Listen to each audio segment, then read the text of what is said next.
Welcome to The Real and the Woo. I'm your host, Laurie Stern. When I was inspired to create my show, I had several goals: to connect people, connect people more deeply to themselves, and to bring a little more joy into the world by building room for it in each day. I was also eager to tell the stories of people who have gone from tragedy to triumph, sorrow to success, victimhood to victory, hopeless to hopeful, and more. Why Not Me is an ongoing series that helps illustrate how our worst moments may become some of our life's biggest gifts. Join my very brave guests and me as they tell very unique and very personal stories while helping connect us all in understanding the adage, life happens for us, not to us. Why not me? Well, why not you? In addition, like several of my other bonus episodes you'll be hearing, I won't have my usual intro or outro music. And in these segments for Why Not Me, I will not be breaking for joy on the fives. Thank you for being here, and I hope you enjoy the show. Welcome to The Real and the Woo for another segment of Why Not Me. And I am with my friend and yoga student and amazing human, Nancy Kaplan. Nancy, thank you for being with me today.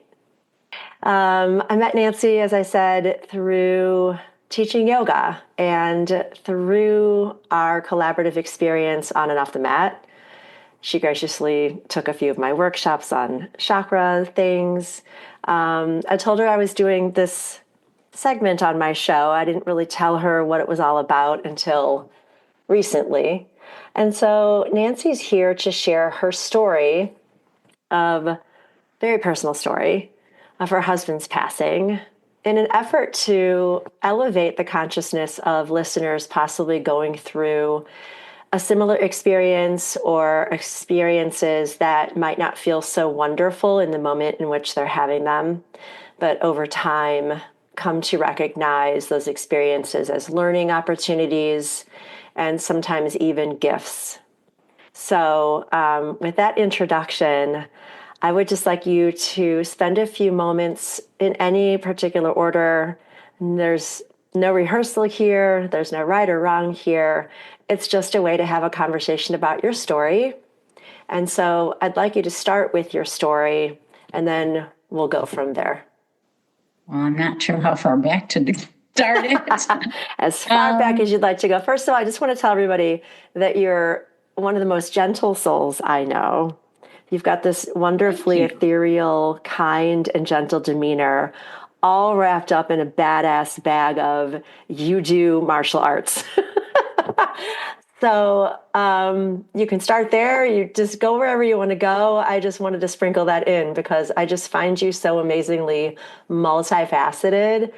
And I can't remember now, so I'd like you to tell me if the martial arts came before or after your unfortunate event with the loss of your husband.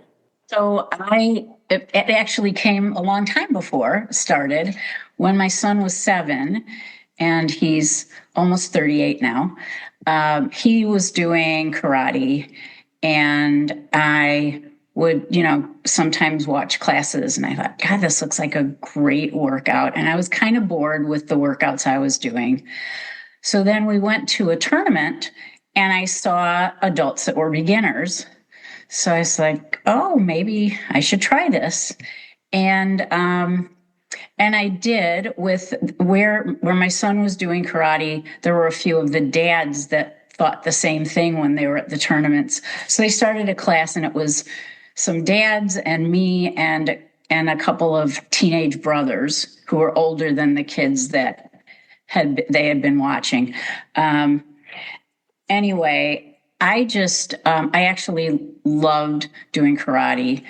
I didn't really like fighting, but the other parts of it, I liked a lot. And I think that what was really nice was my son did it from that time until he was 14.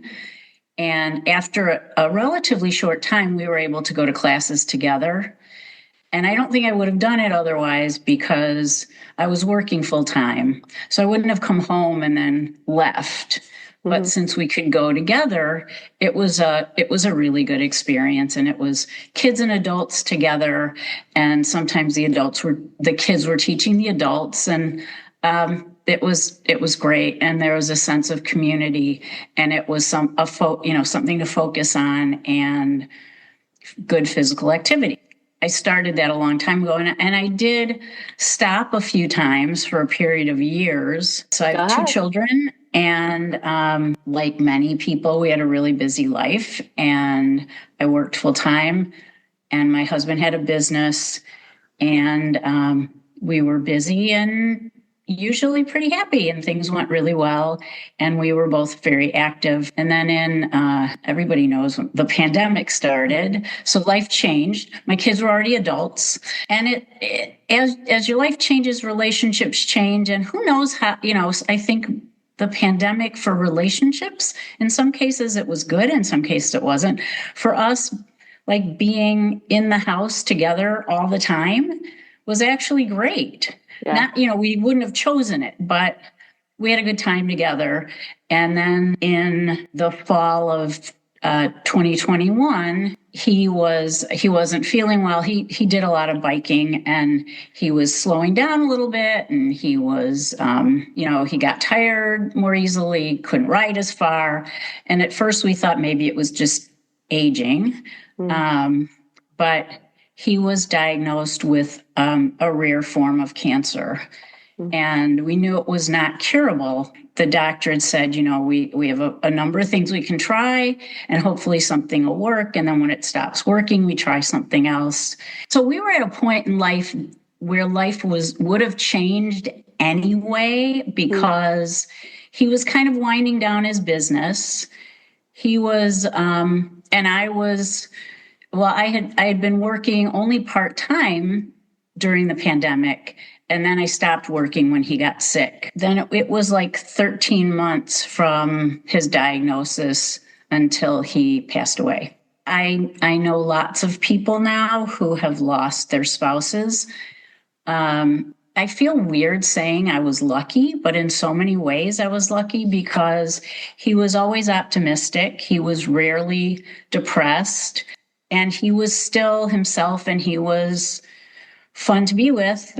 The time that we spent together during that time was definitely of value in our relationship, in our family. So my two children are both married. I have a wonderful son-in-law, wonderful daughter-in-law, and 6 grandchildren. The youngest was born after my husband passed away, and he's named after him. So even though we knew it was coming, we didn't know when. And I think that because he was so optimistic, we just didn't think about it being imminent. And then it still felt sudden, and it still felt kind of shocking. I, again, feel really fortunate that I have such a supportive family and friends. And during that time, I also was part of a group at the Cancer Wellness Center that was caregiver support group. And was that only something that you attended, or did your children go with you from time to that support group? That was just me. Actually, that one was on Zoom. And then after my husband passed away, they said there's another group. It's a grief group for spouses. And I didn't really know if I wanted to go into another group. I thought, I'll try it. And that one was in person. And so I went, and I was kind of wishy-washy about it. But it was twice a month. And over time, kind of a really important part of my life. And the center supports a group for about a year after the loss. And there were 8 of us, and we said, we want to continue. So we've continued without the center facilitator, and just developed a really nice support group. We still try to meet twice a month, and it's been, I think, about 15 months since the supported group ended. And we've just developed really nice friendships. And, so we all know each other's stories. They're all different. We have different reactions to a lot of things, but still we're going through similar things at similar times. And that's been really helpful. And then the other thing is I'm used to being busy and active. And you brought up martial arts before I did. I hadn't gone to karate for quite a while. And I went back and I felt like one of the only places I went where I felt like almost normal. Really? So not even during yoga, like was yoga. So did you drop off from yoga practice? Obviously, when your husband was sick, things stopped and it was the pandemic. But did you come back to your mat before or after karate or, just curious? I only did yoga on rare occasions through most of my life. I was not into it at all. Mm-hmm. And during the pandemic, my daughter was doing yoga a lot and teaching yoga, and she's in Wisconsin. And she suggested, because they moved classes onto Zoom, that I join their classes on Zoom. So I actually started doing yoga from home. Okay. And then during that time, I started doing it more and more. And then after they stopped doing classes on Zoom, I didn't do it for a while, except a little bit by myself. I felt like I needed to find a place to go. So were you in any of my online classes through the studio during that time? No, because I never went there before I started going there 2023. Oh, interesting. Okay. I never went there before that. I didn't realize that. All right. Yeah. I started going and now I go all the time. Yeah. And at different times. And yeah, so I wanted to sort of circle back a little bit. Thank you for sharing all of that. And I'm so sorry about your husband. I love how you described that you're very lucky because he had a wonderful attitude. And yet, from my own experience, I know my dad died suddenly on a tennis court. And it's still a shock to the people that I know who've gone through a lingering death situation. When the end comes, it's still a surprise. But the gift is that you have time to plan and hopefully have some meaningful conversations prior to whatever the end is. And so did you find ways to have those conversations, and how did those go? Like, was it difficult to have those conversations? Did you lead the way, or your husband, or your children? Did you see your children step up in ways that were unexpected to you, or they really came through with who you knew they always were, or perhaps they surprised themselves with how they handled things? We never had a conversation like, what should I do after you die? Or I want you to do this or anything like that. My husband did still have some parts of his business that were ongoing, and it drove me crazy when he was sick that he would go into his office at home and be exhausted and working for like 5 hours. But I think it was important to him to do it. At the same time, he did share a lot of information with me so that I would have some direction. And my background's in finance. He worked in real estate. So I understood what was going on. It just was, a lot of the nuts and bolts and things that he did explain a lot of it to me and share it with me.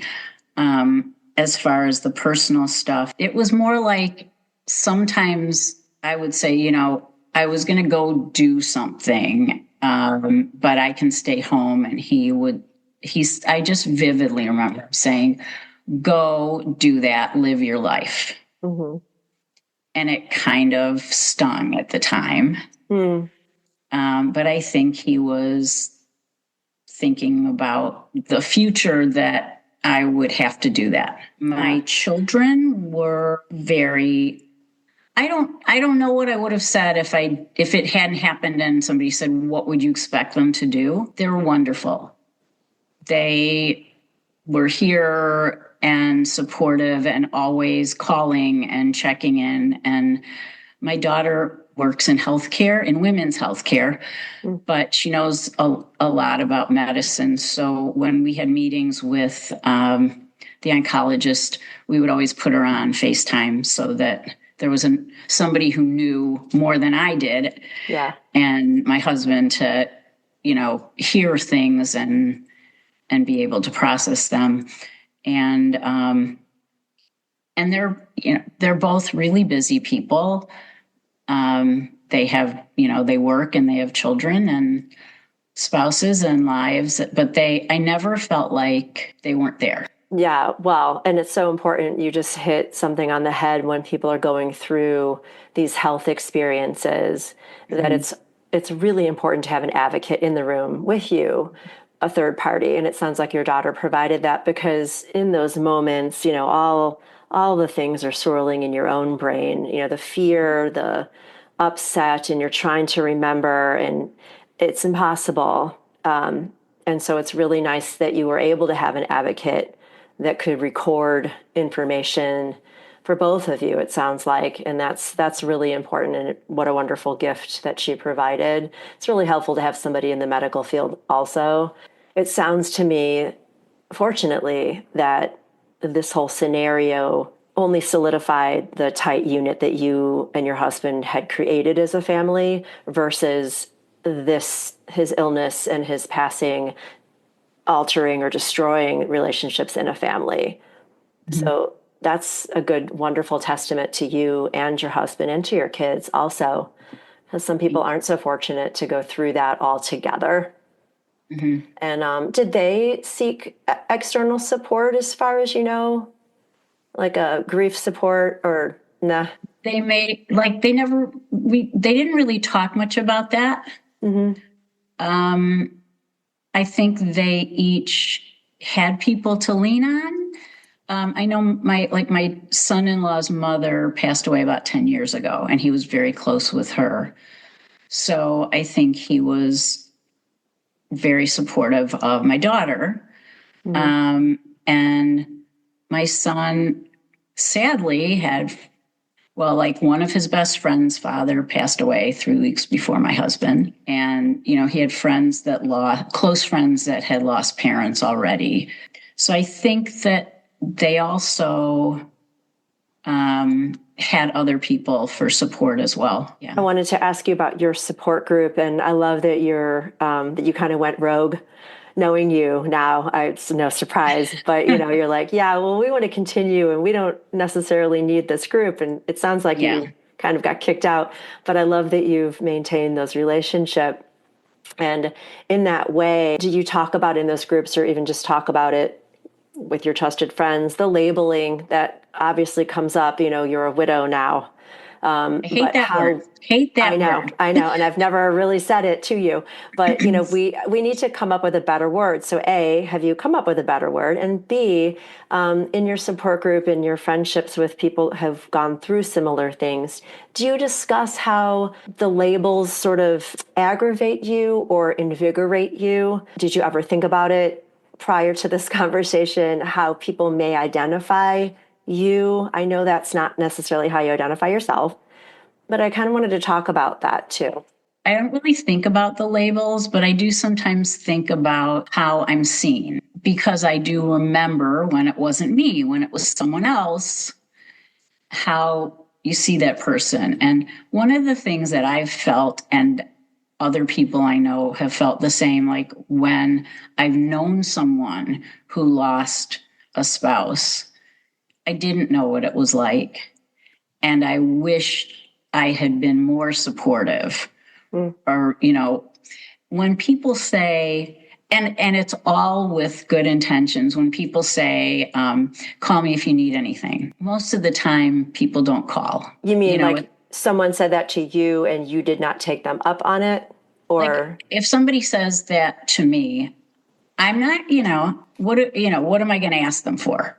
yeah. But if somebody calls and says, do you need any help with something specific? Or would you like to go see this show with me? Or, something like that. Or do you just want to take a walk and talk? Mm-hmm. Something specific, at least early on, is much more helpful. And with the grief group, it's interesting because we pretty much don't see each other outside of these meetings. But we do share things. We have a group text and people send pictures. And one of the people in the group, he's an artist and he traveled, like he drove to California and back and took pictures at all these national parks and things and shared pictures with everyone, things like that. It's nice. So we share what we're doing in our lives, but then we also share, so how are you feeling? Or I'm having a particularly hard time, and we share those things. Other people, even, very empathetic people, don't necessarily have the same feelings because they're not in the same position. Well, thank you for that, because I find, and I'm in this category as well, having gone through the loss of both my parents now, I'm not a good Shiva attender. If someone passes away, a friend of mine's, whatever, for whatever reason, I don't know what to wear. I don't know what to do. It's just this whole other realm. And of course, I want to pay respect. As long as you're showing up in an authentic way, there's really no rules. I think those are things we all think about, but they're not that important. Exactly. To the outsider going in, that's what some people think about. And when you're in it, unfortunately, you could give a crap who shows up. You don't remember conversations. Hopefully someone brings you a bottle of water because you've forgotten to drink anything. And it's kind of like what you said and I know because you already said it, people don't intend on making a hollow gesture of, oh, call me if you need anything. But what I'm getting intuitively is when a friend of yours is going through a traumatic or awful experience and they're in grief or fear, to just show up. Don't put the onus on that other person, which is what that does. Call me if you need anything versus I'm going to call you next week and I'm going to the grocery store. Can I get you anything while I'm there and drop it off? It doesn't mean you have to have a long conversation, but the setting of boundaries does need to come from the individuals going through it. And yet that's also a burden. Like you're already going through it. And now you're supposed to tell people how to behave around you. So I don't know if you talked about that in your support group at all, but this is why I want to have these conversations, because people on the other side, and even just what I'm saying about what do you wear to a Shiva and how long do you stay at a Shiva, of course, it's subjective to the person and the situation. But if we can give people a little freedom to empower themselves to just be authentic and say to your face, I really want to be here for you. Please tell me how I can be. But then people sometimes just don't even have those conversations. They just fade away because of their discomfort. And so I like that you brought that up. I wanted to ask you, in terms of caregiving, you were thrown into it. Did you have support on how to do it at all? Well, so my mother lived to 98 and I was pretty much responsible. Like I didn't physically take care of her very much, but sometimes, she had a caregiver the last year or so. So I had that experience, which is a lot different. With my husband, he was still pretty independent. And again, like given what I've seen or heard from other people, I feel like I was kind of lucky. Like we didn't he didn't have to have a lot of equipment at home. It was mostly driving him to doctor's appointments or driving him to chemo appointments. And my husband was did a lot of things in the house and he loved to cook. So he cooked more than I did and lots of things. And I had to pick up a lot of things like that that I hadn't really done much of before. But he still, it wasn't like he still got up and walked to do things. And I got you. And he would okay, this is very personal. I remember him waking up in the morning and his feet had been swollen. He was like, oh, look, my feet look better. And he put music on and he's dancing around the room. Yeah. So it was still, it wasn't as hard as I think a lot of people have had it. That's wonderful for you. And yeah. I like that it sounds like you've had to sort of pick up the cooking tools and utensils. And so, how have you found that process? Has that been enjoyable for you? Has it been aggravating? Oh, Did it's he leave recipes that you like to follow? Well, there were some things he liked to make that everybody in the family liked. And so some of them, like he made pickles. Oh, And he used a recipe from Emerald Lagasse. uh-huh. And so I found the cookbook with the pickle recipe, but I know he modified it because he always modified things. I have no idea how he modified it. Hmm. But I could, so with one of my grandsons, I've made the pickles. Um, and they come in, the kids come in and they go, "Oh, I want some pickles. We want some of GJ's pickles." They Yeah. called them GJ. So yeah. Yeah. Oh, that's wonderful. I love that. Don't know if I talked about this in class. I'm a cook. I'll bake, but I don't like to bake because I don't like to follow directions. It's like how I Um, teach. I have an idea, but it just really goes with the flow. yeah. And you and I connect on that. And so it's hard for me to explain exactly how I create even our favorite foods here. I'm making recipe books for my kids, but I know I'm going to miss some things because I throw in a little extra this or extra that. But bakers are a whole different breed because it's so exact and there's no Yeah. improvising with baking or the cake won't rise or whatever. So I wanted to ask you also because you and I also took the same mediumship class. And really through that conversation is what inspired me to say, oh, I kind of want to have you on my show when I make this podcast segment. So I wanted to talk about what inspired you to take the mediumship class, and have you had any experiences in your house or in your dreams, or did it open you up to receiving messages from the other side, not just from your husband, but your mother or anybody else over there? So I have always been interested in it, and I've always believed that the spirit goes on. I don't know how many years ago it was. The Brian Weiss's first book, Many Lives, Many Masters. Mm-hmm. I read that, and after that, it was just something I was really interested in. And I don't feel like I'm particularly sensitive to being able to receive messages, Mm-hmm. but I think I have. My husband had a 1976 Porsche that he bought brand new in 1976 when he was 26. And so it was kind of hard to get rid of. But when I was getting rid of it, it was in the garage, and I made arrangements with somebody who was going to buy it and come and get it. And then the garage door opener stopped working. And the only way to open the garage was from the button inside the garage. So it still opened, but I couldn't use the opener. I couldn't use the code on the outside of the garage. It didn't work. Yeah. And so I thought, well, is he sending me a message or is it broken and do I need to get it fixed? And I hadn't done anything about it yet. And the night that they came to pick up the car, my son came over to be here with me when they came to get it. And when they pulled up, he walked over to the keypad and started putting the code in. And I was like, well, that's not going to work. And boom, it opened. And it has opened, it has worked since then. So I think that was a message. I don't know, like was he saying, don't get rid of it because I'm closing the garage?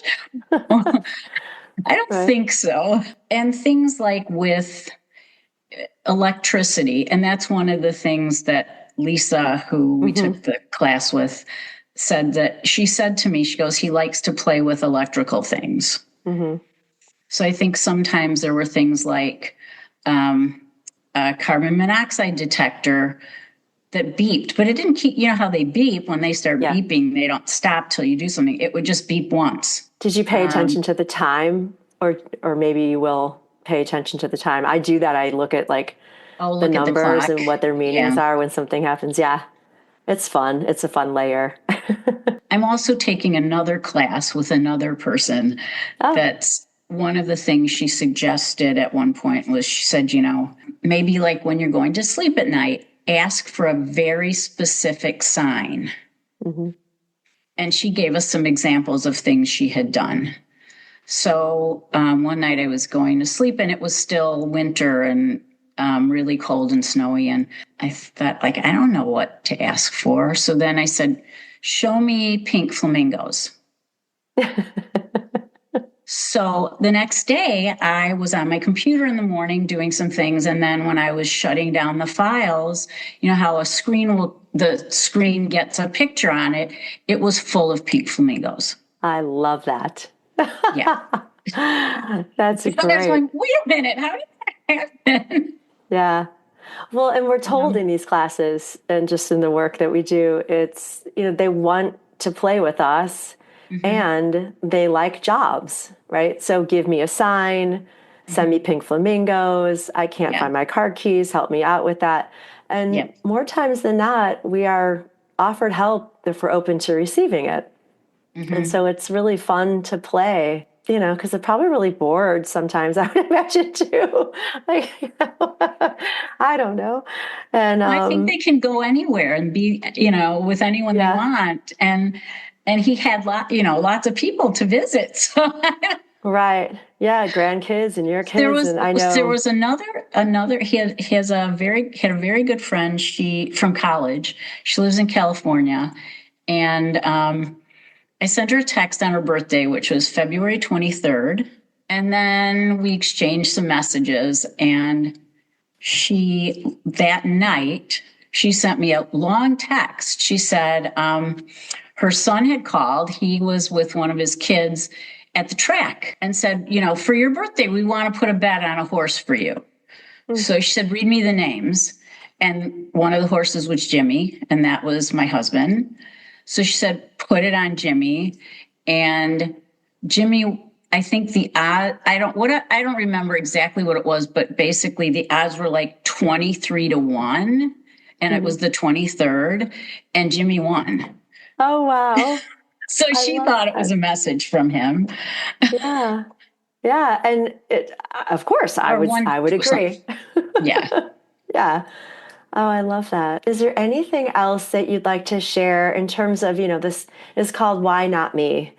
Because when life happens to us in these ways, we do get sad and victimized. Why me? Why is this happening to me? And so I like to ask my guests in these segments, A, did you feel that way ever? And B, did you realize that you weren't feeling that way anymore?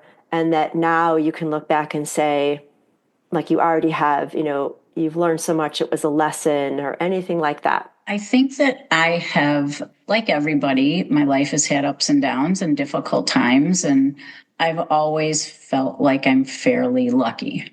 And I think that Jimmy felt the same way, and I don't think he felt sorry for himself. Since he passed away, I've found some things that are meaningful to me that I'm doing volunteer work and things. And one of the things I'm doing is doing work as a volunteer facilitator with Willow House. Mm-hmm. And Willow House supports families that have lost a child or a parent. And so I look at these families with young children that have lost a parent. Mm-hmm. Or a child. And I think, like, I had all these years, and my children had a lot of years, and 5 of my grandchildren got to know their grandfather. I mean, Mm-hmm. obviously, the older one's better, but again, it feels weird to say I feel lucky, but I do feel lucky. I mean, I also have to admit that sometimes when I see couples that are my age and older, and they're both healthy and active and doing all these things that we thought we were still going to be able to do, I guess I think, like, Mm-hmm. why isn't he here Yeah. for us to be doing these things? Yeah. Well, that's understandable. I love this conversation so much because I find more and more people show up as themselves all over the place. And you're one of those people where what you see is what you get, and what you get is, like I said, authenticity, positivity. And profound understanding, and you embrace luck, right?